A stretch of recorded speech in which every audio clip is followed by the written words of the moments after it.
Halo, saya Catherine Adora Harnata dengan NIM 010412100030 yang akan menjelaskan salah satu SDG atau Sustainable Development Goals yaitu salah satunya Affordable and Clean Energy atau bahasa Indonesianya energi yang terjangkau dan bersih.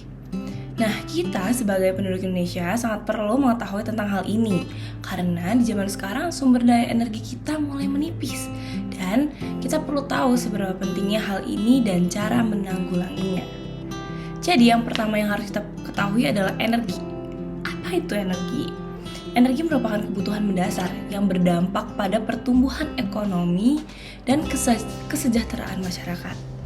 Oleh karena itu, strategi penyediaan serta distribusi menjadi hal yang penting. Kebutuhan energi akan terus meningkat seiring meningkatnya jumlah penduduk dan sumber energi yang digunakan jumlahnya terbatas sehingga perlu dicari dan mulai digunakan energi alternatif yang lebih berkelanjutan. Nah, dalam rangka mencapai tujuan untuk menjamin akses energi yang terjangkau, andal, berkelanjutan dan modern untuk semua lapisan masyarakat pada tahun 2030 sudah ditetapkan 5 target yang diukur melalui 6 indikator. Target-targetnya meliputi akses universal, pelayanan energi yang terjangkau, andal, dan modern, meningkatkan pangsa energi terbarukan dalam baruan energi global, dan melakukan perbaikan efisiensi energi di tingkat global.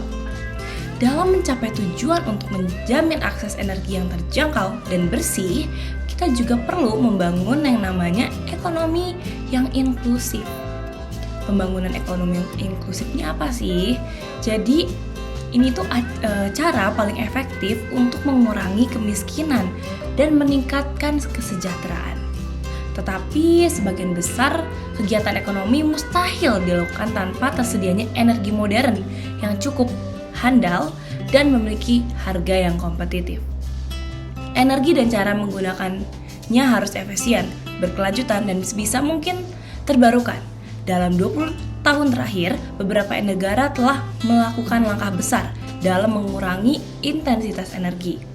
Apalagi apabila semua teknologi efisiensi energi yang tersedia saat ini diterapkan, konsumsi energi secara signifikan bisa dipangkas menjadi sekitar sepertiga. Namun hanya sebagian kecil dari potensi ini yang terrealisasi. Melalui kombinasi beberapa teknologi efisiensi energi, desain bangunan yang baik, dan teknologi atap terbarukan yang baru, gedung zero net energi sudah bisa dibangun. Dalam banyak kasus, gedung-gedung tersebut menghasilkan tenaga matahari yang dialirkan ke dalam jaringan untuk dipakai pihak lain. Tentunya, selain efisiensi energi, reformasi, kebijakan, dan penghapusan subsidi perlu juga memastikan bahwa negara-negara beralih dari bahan bakar fosil ke energi terbarukan.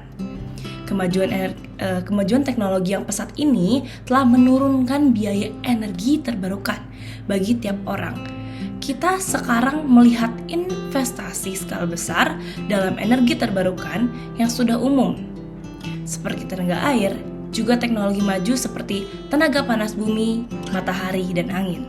Antara tahun 2010 dan tahun 2012, kenaikan sebesar 4% secara global dan penggunaan energi terbarukan yang modern 3/4 disediakan oleh tenaga angin, matahari, dan air.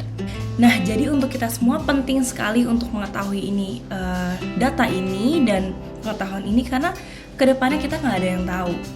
Jadi kita perlu memastikan kalau kita penuh dengan informasi-informasi tentang energi yang kita butuhkan ini, yang kita nggak bisa hidup tanpa ini.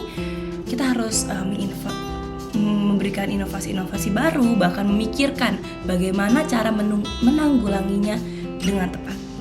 Itu dia beberapa penjelasan saya tentang SDG, tentang Affordable and Clean Energy.